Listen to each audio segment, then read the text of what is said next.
You're listening to Turi Writer's She Said What podcast. I'm Turi, along with Marcy Persky.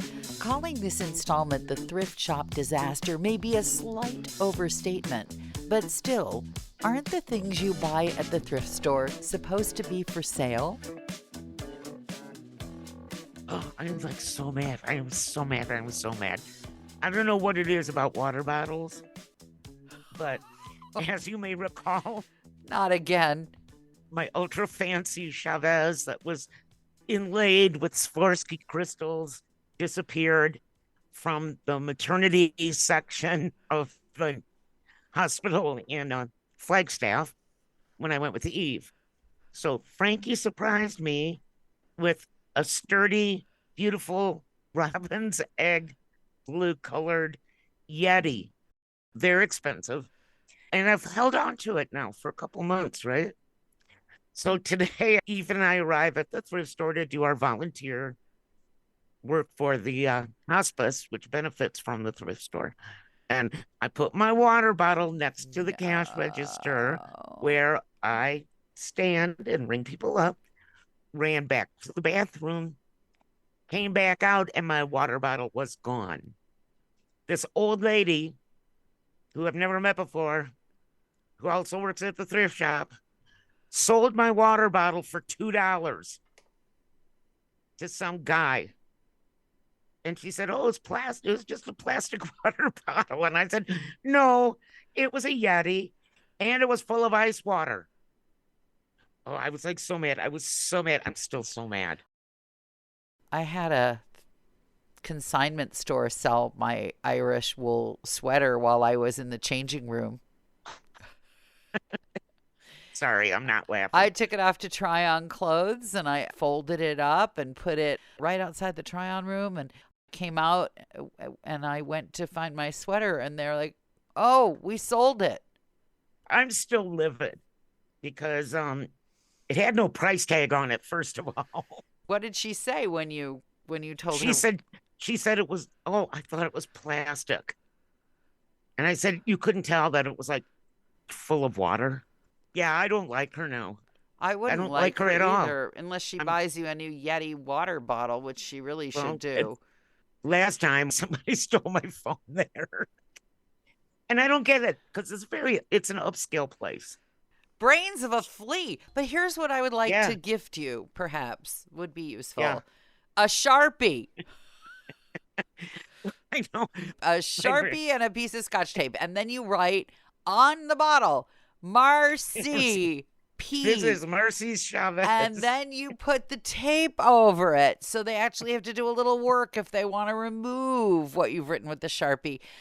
You just pointed to something that is now wrong. You now have to assume that everybody's a moron. Your job, well, there's that. And then your job is defense. That's your job. It's not up to you to just assume that life will go along. Somehow, if you don't go around preparing for other people to act like idiots and wreck your life, it's somehow your fault because you didn't anticipate that they were idiots and would wreck your life.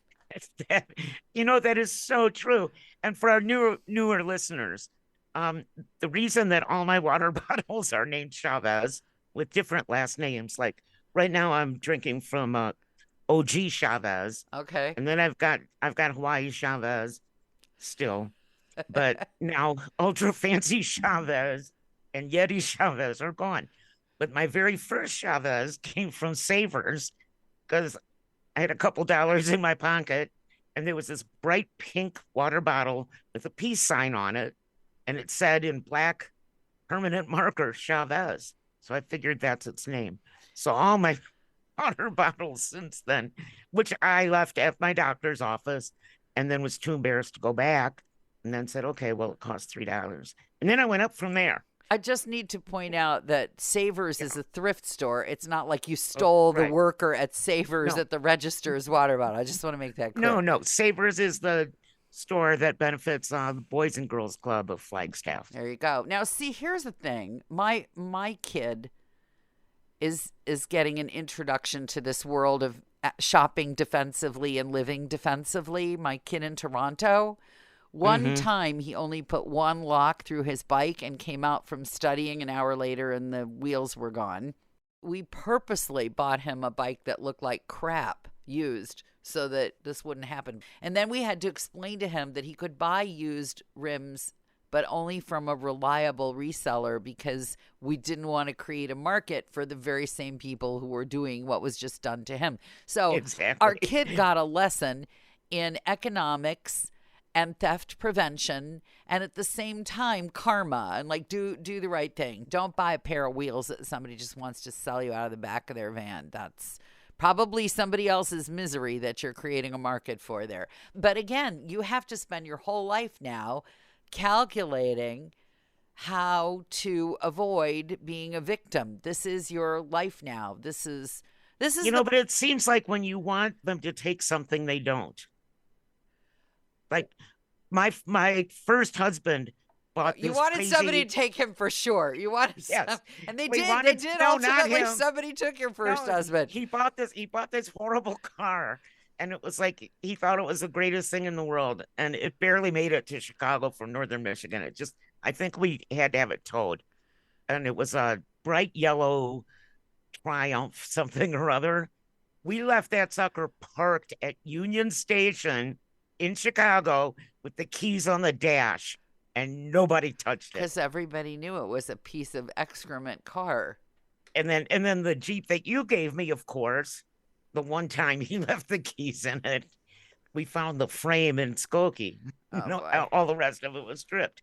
But yes, when you want people to take something. Well, you did ultimately get rid of him, and you didn't have to leave him in a Union Station parking lot. So win-win. No, I didn't.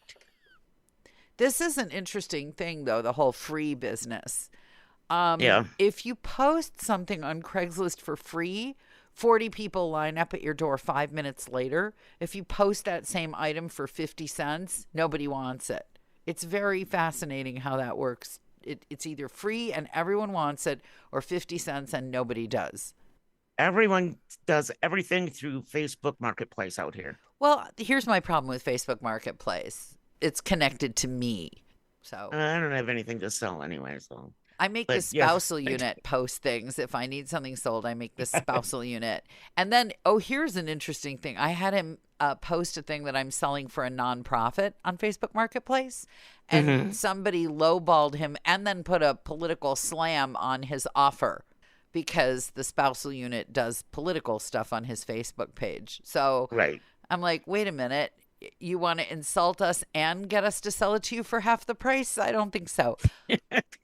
Like I said, people are morons. They're not too smart. I'm just over it. I can't wait. We're leaving tomorrow on vacation, and I don't want to see a person that isn't either me or my lovey man for 6 days.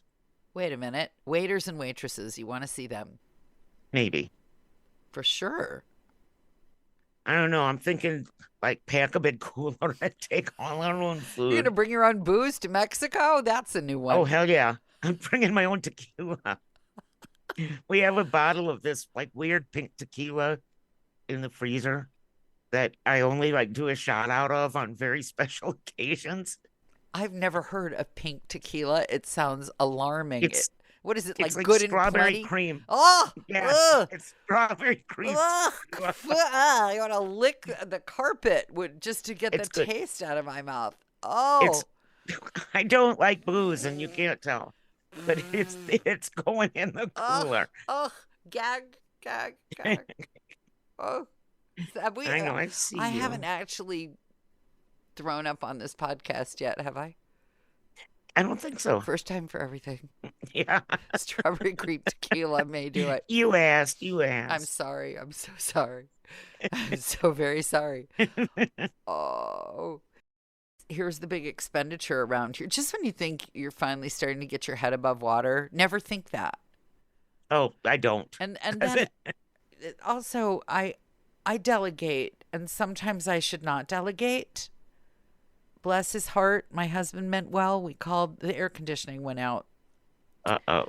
And the guy comes and he says, well, we can put this dye in and fill it up and test it, and it's $2,000. And the thing is 32 years old. So of course it leaks, and of course it needs to be replaced, and of course we're out the $2,000. And I said to the spousal unit, how come the sentence 32 years old didn't solve this riddle for you? What would make you think that if it's 32 years old and it's possibly leaking, that it isn't leaking? Why? I mean, when I was 32 years old, I started leaking. So, so what are you gonna do? well, we're out the $2,000, and now, okay. So That is huge. I can't say, believe. and I can't say that I blame him here. Now he's like, well, we don't want to buy the new unit that's even insanely more than that until we've run out of all the Freon that I paid to put into the old unit, because that would be a waste. Can I just point out that you said unit twice? Oh, God. Yeah. Okay. And I know people that are going to say that, so I'm just saying it for them. So the leaking unit.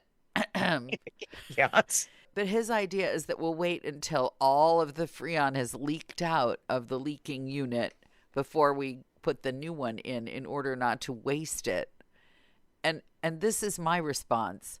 You know that it will run out on the last, what used to be called politically incorrect Indigenous American summer. Yes. When it's 120 degrees, and you will feel like you've gotten your money's worth out of the Freon that you paid $2,000 for, and I will feel like killing you. So just know this. I got to go back to the hospice here for a minute. Okay, go back. And Eve went with me. Mm-hmm. And there are some eccentric people, put it nicely, who work in the back section of the thrift store, like sorting through stuff and seeing if it's, for us, or do we want to donate it somewhere else and put price tags and blah, blah, blah. And like I said, there's some real characters. Are they all volunteers, or do you pay them? Yes. No. Oh, volunteers. We're all there's only 2 paid employees. The rest of us are all volunteers. Okay. But some of us are a little bit weirder than others. And the ones they keep in the back are the weirder ones. Exactly. I'm at the front of the house. Oh, so much for that theory. Someone from the back of the house came out to pet Eve's belly. With or without permission?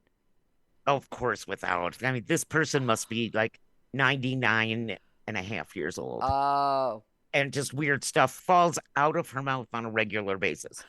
So she said, do you know who the father is? Oh, my God. And he said, well, yes, it's my boyfriend. And she said, well, you're really lucky. Oh, my God. Like, what? That's so sad, though.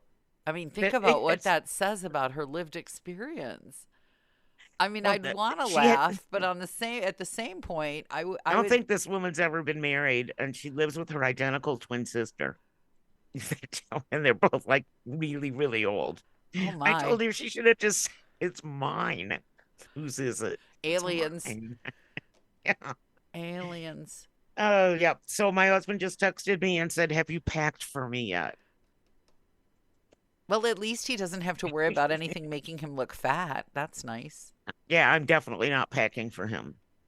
I packed for me 2 days ago because that's how I roll. We know. We did a whole podcast on your packing system. We did that. And I also took like the biggest suitcase and just loaded it up because I couldn't figure out what I wanted to wear.